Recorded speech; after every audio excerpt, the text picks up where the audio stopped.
Bienvenue sur Avant j'étais prof, le podcast des enseignants en reconversion. L'épisode du jour fait partie d'une série de 6 témoignages mettant en avant des parcours d'enseignantes reconverties dans le domaine du digital.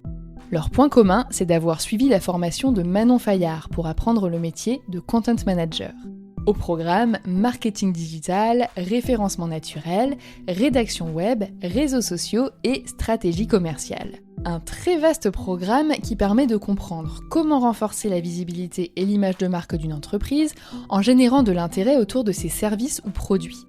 C'est donc un métier extrêmement varié qui se pratique généralement depuis chez soi et que l'on peut aussi bien exercer pour des clients que pour développer sa propre entreprise. Manon est elle aussi une ancienne prof et elle s'apprête à accueillir 10 enseignantes en quête de changement dans sa formation. Les inscriptions sont ouvertes jusqu'au 30 avril et toute personne qui écoute cet épisode peut bénéficier de 100 € de réduction grâce au code partenaire AJP100. Mais à quoi ressemble le quotidien d'une content manager ? Qui sont ses clients et quelles sont ses missions ? Ça, l'invité du jour t'en parlera bien mieux que moi. Alors tends l'oreille, essaye de te projeter et autorise-toi à rêver. Je suis Cécile, j'ai 55 ans et j'ai été instite, puis prof des écoles, pendant 32 ans. Voilà, dont la moitié comme directrice d'école. Les 4 dernières années, j'étais directrice de maternelle. J'ai démissionné en 2023 et je suis depuis praticienne en massage bien-être, d'une part, et aussi fondatrice et donc gérante, entre guillemets, d'un centre de soins et d'accompagnement pour les femmes et les familles. Donc c'est un lieu pluridisciplinaire qui regroupe plusieurs professions autour des soins dédiés aux femmes et à l'accompagnement parental. Je pourrais en donner plus de détails, mais là n'est pas le sujet. Pourquoi j'ai eu envie de me former au métier de content manager, ou plutôt de me former en communication digitale ? L'envie est apparue avant même la formation de praticienne en massage. C'est-à-dire que j'avais déjà commencé ma formation de massage, mais je n'envisageais pas que ça puisse devenir un métier. Par contre, j'étais en train déjà de me dire que j'avais envie de sortir de l'éducation nationale, je ne savais pas encore comment. Et le métier de rédacteur web m'intéressait bien. Parce que j'aime écrire, parce que je suis curieuse de plusieurs sujets, parce que j'avais envie d'un peu évoluer dans mon maniement de l'ordinateur. Et donc, je me suis dit, tiens, je vais faire une formation de rédactrice web. Et en fait, le projet, bon, ça, ce sont les raisons initiales. Et puis, la pratique du massage prenant de plus en plus de place dans ma vie, j'ai réalisé que c'était ça que j'avais envie de faire. Et donc, mon rapport au métier de content manager a complètement évolué puisque je me suis formée pour communiquer autour de ma nouvelle activité, pour être capable d'être autonome dans la communication de ma nouvelle activité. Alors, l'avantage d'avoir été prof pour ce type de reconversion, c'est que on est un peu un couteau suisse, je dirais. C'est-à-dire qu'il me semble qu'en étant prof, même si on a malheureusement l'impression de ne savoir faire que ça, c'est déjà énorme. C'est-à-dire qu'on est capable de gérer un groupe, on est capable de rédiger des comptes rendus, on est capable de préparer des contenus, on est capable de s'adapter à des situations imprévues, on est capable d'empathie, on est capable d'écouter, on a une certaine curiosité pour pas mal de sujets divers et variés.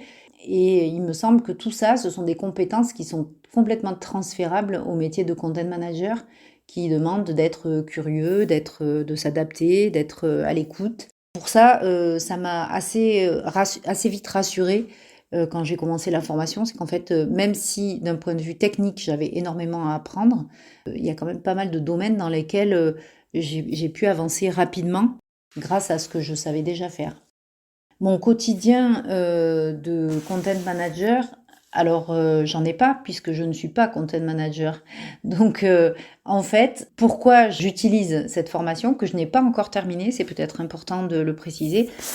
J'ai mis personnellement beaucoup de temps à réaliser la formation, qui peut être réalisée beaucoup plus rapidement que moi, tout simplement parce que je suis en double sur mon activité de massage, même en triple du coup, mon activité de massage, la gestion de mon local et de mon équipe et la formation de content manager.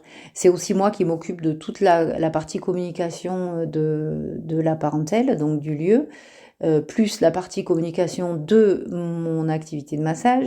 Donc ça fait un peu beaucoup et ça fait que mon temps de formation est un peu plus long que prévu. Mais malgré tout, donc j'exerce cette activité pour développer ma propre activité. C'est-à-dire que j'utilise ce que j'apprends quasi immédiatement dans l'évolution de la communication de notre lieu et de mon activité. Le projet ultime, c'est de créer un site internet pour la parentèle que je pourrais optimiser en rédigeant des contenus intéressants et référencés. Voilà, ça c'est mon Graal, on va dire. Si je devais faire de cette formation de content manager mon activité principale, ce que je n'exclus pas parce que je me dis que peut-être que le massage, ça va me plaire un temps et puis avec l'âge, je vais peut-être avoir moins d'énergie, je ne sais pas, on verra. Mais en tout cas, si je devais être content manager, je me dirigerais vers l'accompagnement des métiers du bien-être parce que c'est un domaine qui m'intéresse, dans lequel il y a beaucoup à faire et à dire. Et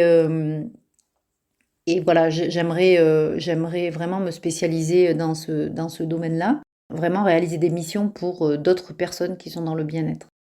Si vous envisagez de faire cette reconversion ou en tout cas de vous former à la communication digitale, les conseils que je vous donnerai, c'est de vraiment oser le faire parce que quoi qu'il en soit, vous apprendrez énormément de choses, ne serait-ce que pour comprendre comment fonctionnent les réseaux déjà, les réseaux sociaux.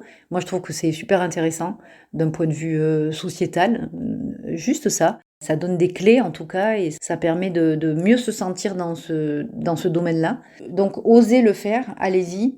Vous serez bluffé de tout ce que vous arrivez à faire rapidement, même en partant de zéro.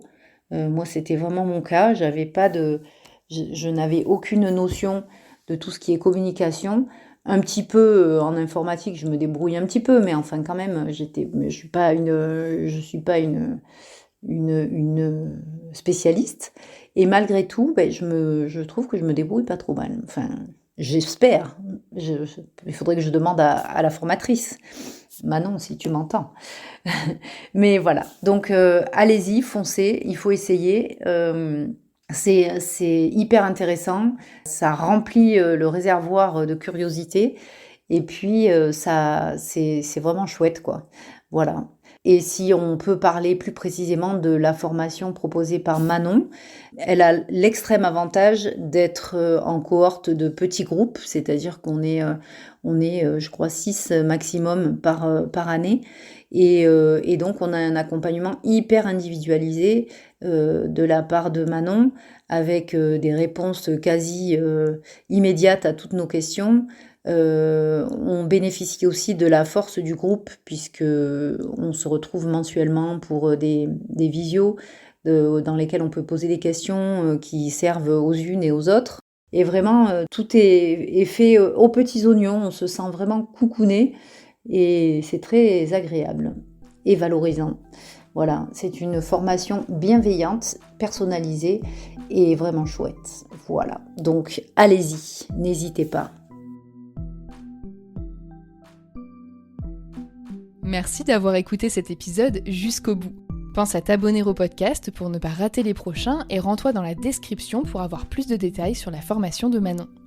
N'oublie pas qu'il ne reste plus que 6 places sur 10 à l'heure où j'enregistre, que les inscriptions s'arrêtent au 30 avril et que tu peux bénéficier de 100 € de réduction grâce au code AJP100 dans le cadre de notre partenariat. Retrouve l'actualité du podcast sur Instagram et Facebook @avantj'étaisprof. Et si tu as besoin d'aide pour avancer dans ta reconversion, jette un œil à mon site internet avantj'étaisprof.com. Tu y trouveras la liste de tous les épisodes du podcast, des articles de blog, d'autres idées de formation et mes propositions d'accompagnement. À bientôt!